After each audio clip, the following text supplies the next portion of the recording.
गणेश चतुर्थी हो या नवरात्रि, दीपावली हो या फिर कोई ख़ास मौका, मिठाई के बिना तो हर त्यौहार है बिल्कुल अधूरा। और अगर हम बात करें घर की बनी बेसन की बर्फ़ी की, तो ये और भी लाजवाब हो जाती है। फ्रेंड्स, आज मैं आपके सामने शेयर करने वाली हूँ घर पे बनी सिंपल बेसन की बर्फ़ी की रेसिपी, जिसे बनाना बहुत ही आसान है। तो चलिए फिर शुरू करते हैं। बेसन की बर्फ़ी बनाने के लिए मैंने यहाँ पर सबसे पहले 2 कटोरी बेसन ले लिया है। आप मेज़रमेंट के लिए कोई भी कप या फिर कोई कटोरी इस तरीके से सेट कर सकते हैं। इसके बाद मैंने एक बड़े से बाउल में इस तरीके से छलनी को रख लिया है और इसके ऊपर बेसन डाल करके हम बढ़िया से इसे पहले छान लेंगे।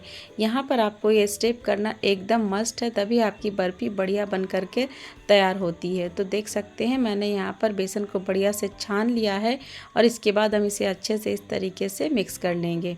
तो चलिए हमारा आगे का प्रोसेस देख लेते हैं। तो मैंने यहाँ पर एक गैस में एक नॉनस्टिक कढ़ाई को चढ़ा दिया है।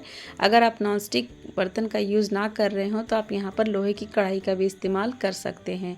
और इसके बाद मैंने 1 कटोरी घी का इस्तेमाल किया है। घी को बढ़िया से पहले हम मेल्ट कर लेंगे। जब घी बढ़िया से मेल्ट हो जाए तब हम इसमें बेसन को डाल देंगे और गैस का फ्लेम को एकदम लो पर ही रख करके हम इसे बढ़िया से मिक्स करेंगे। घी और बेसन को बढ़िया से मिक्स करने के बाद भी हमें इसे अच्छे से थोड़ी देर के लिए इस तरीके से भूनना है। और यहाँ पर आप ध्यान रखिएगा, गैस का फ्लेम को अभी लो पे ही आपको रख के सारा प्रोसेस करना है। तो यहाँ पर आप देख सकते हैं घी के साथ बेसन बढ़िया से मिक्स हो गया है, लेकिन अभी हमें इसे लो फ्लेम पे इसी तरीके से चलाते हुए अच्छे से पहले भूनना है। क्योंकि अगर आपको अच्छी बेसन की बर्फ़ी बनानी हो तो आपको ये स्टेप करना एकदम मस्ट है। यहाँ पर आपको बिल्कुल भी हड़बड़ाना नहीं है, धीरे धीरे करके इस तरीके से भूनते चले जाना है। थोड़ी ही देर में देखेंगे कि बेसन कुछ इस तरीके से लिक्विडी हो जाएगा और यहाँ पर आपको बेसन को अच्छे से भूनना है। जब बेसन बढ़िया से भुन जाए, हल्की खुशबू आने लगे, तब हम यहाँ पर डाल देंगे आधी कटोरी सूजी। सूजी डालने से ये होता है कि आपकी बर्फ़ी दानेदार बन करके तैयार होती है। और अगर आप यहाँ पर सूजी का इस्तेमाल ना करना चाहते हो तो आप शुरू में ही 2.5 कटोरी बेसन का इस्तेमाल कर लीजिएगा। और यहाँ पर देखिए मैंने सूजी और बेसन को इस तरीके से अच्छे से लो फ्लेम पे भून लिया है। यहाँ पर इसे सूजी को भूनने में बहुत ज़्यादा समय नहीं लगता है, 2 से 3 मिनट में ही ये सूजी और बेसन बढ़िया से भुन जाती हैं और इसमें अच्छी सी सौंधी खुशबू भी आने लगती है। तो अगर आपको इस तरीके का खुशबू आने लगे तब इसी स्टेज में हम इसकी भुनाई को बंद कर देंगे। यहाँ पर गैस को बंद नहीं करना है, सिर्फ भुनाई बंद करना है। और इसके बाद हम इस तरीके से 2 से 3 बार पानी का छींटा इस तरीके से बेसन के ऊपर लगाएंगे। इससे बेसन की बर्फ़ी और भी ज़्यादा दानेदार बन करके तैयार होती है। तो ये स्टेप आप ज़रूर कीजिएगा, इससे आपकी बर्फ़ी और भी ज़्यादा अच्छी बनती है। तो इसके बाद मैंने यहाँ पर डाला है 150 ग्राम मावा। अगर आप मावा का इस्तेमाल ना करना चाहें तो इसके जगह में आप मिल्क पाउडर का भी इस्तेमाल कर सकते हैं। और इसके बाद हम इसे अच्छे से मिक्स करेंगे। और यहाँ पर आप एक चीज़ गौर कर रहे होंगे कि मैंने सारा प्रोसेस जो है ना गैस का फ्लेम को लो पे ही रख के किया है। इससे आपकी बर्फ़ी अच्छी बनेगी और धीरे धीरे इसकी भुनाई भी अच्छी से होगी।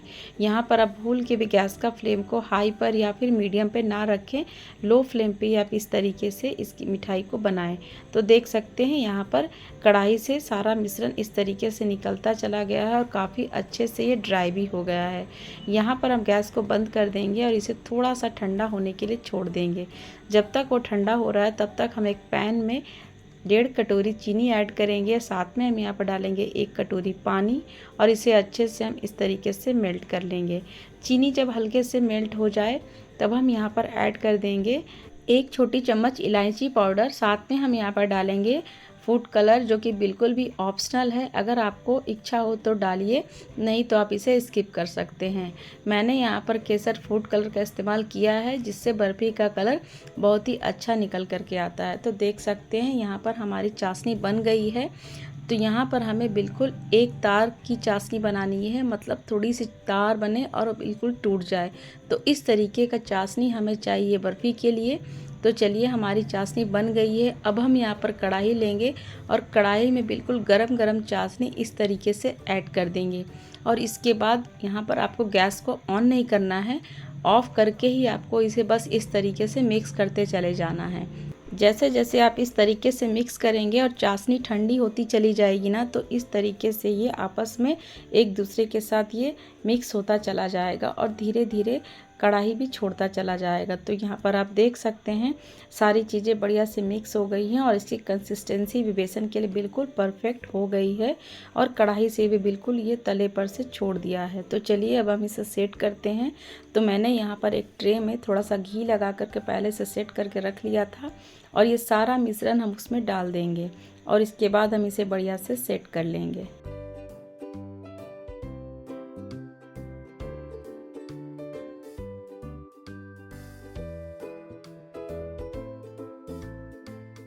तो यहाँ पर आप देख सकते हैं मैंने इस तरीके से स्पैचुला से इस तरीके से सेट कर लिया है और इसके ऊपर आप चाहे तो अपनी मनपसंद कोई भी ड्राई फ्रूट्स के साथ इस तरीके से गार्निश कर सकते हैं।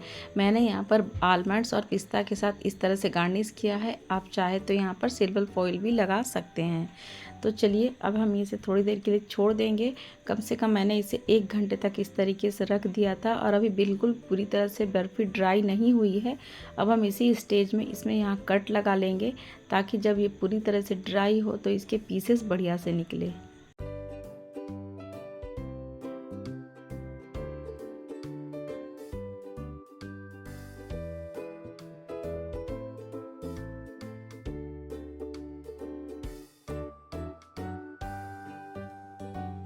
इसके ऊपर कट मार्क लगाने के बाद मैंने यहाँ पर 2 से 3 घंटे के लिए इसे छोड़ दिया है।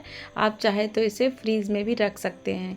2 से 3 घंटे के बाद देखिए मैंने जब इसे चेक किया तो यहाँ पर आप देख सकते हैं कितना बढ़िया से इसके पीसेस अलग हो गए हैं और आप इसकी थिकनेस कम या ज़्यादा अपने अकॉर्डिंग रख सकते हैं। मैंने इसकी थिकनेस थोड़ी कम रखी है, आप चाहे तो इसे और भी ज़्यादा थिक बना सकते हैं। तो चलिए अब इस तरीके से इसके सारे पीसेस को हम अलग कर लेते हैं। तो देख सकते हैं फ्रेंड्स मैंने यहाँ पर घर पर ही बहुत इजी स्टेप्स के साथ बेसन की बर्फ़ी को बनाया है। अगर आपने आज से पहले कभी भी बर्फ़ी को ट्राई नहीं भी किया हो ना तो इस तरीके से स्टेप बाय स्टेप फॉलो कीजिएगा तो आपकी बर्फ़ी बिल्कुल परफेक्ट बनेगी, बिल्कुल एक बार में ही।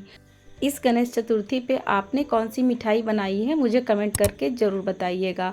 और अगर आपको मेरी आज के ये वीडियो पसंद आई हो तो वीडियो को लाइक और अपने फ्रेंड्स एंड फैमिली में शेयर ज़रूर कर दीजिएगा। और अभी तक आपने अपने चैनल रिंकू किचन्स को सब्सक्राइब नहीं किया है तो प्लीज़ चैनल को सब्सक्राइब करके बेल आइकन को प्रेस ज़रूर कर दीजिएगा।